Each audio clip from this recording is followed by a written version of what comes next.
We're live. This is day 5 of the 6 days of breaking the people pleasing pattern challenge. And every day I go live with one therapeutic insight, one coaching question, and finally one actionable tip for you to break that pattern. So the therapeutic insight I'm going to share with you today is something which is a shocker. People pleasing is not really about pleasing others. It's about refusing to express and acknowledge disappointing or big emotions.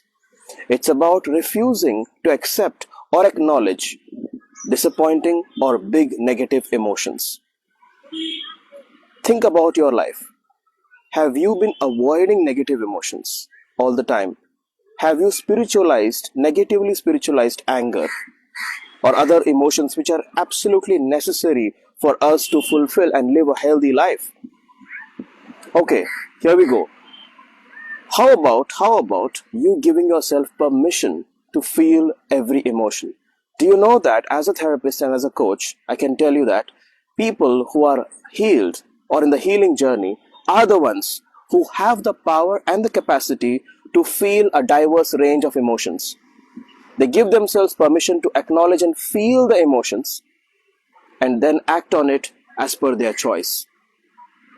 So the therapeutic insight is people pleasing is not really about pleasing others, it's about avoiding difficult emotions at any cost.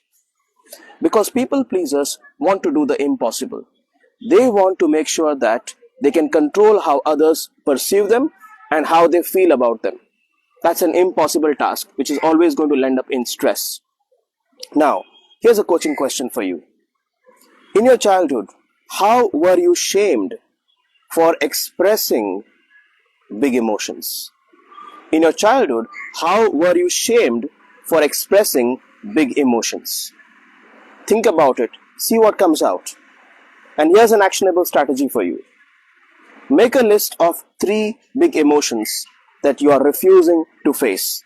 It could be anger, it could be disappointment, it could be frustration, or it could also be guilt. Any big emotion that you are not allowing yourself to face. Now go back to some event in the past where you felt slightly you were going into the anger emotion and then you stopped yourself from feeling that emotion. So first make a list of the big emotions that you're refusing to face.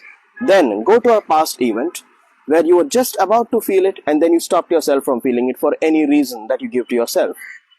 Now relive that moment and see how would it be if you had completely felt that emotion, given yourself the complete permission to feel that emotion.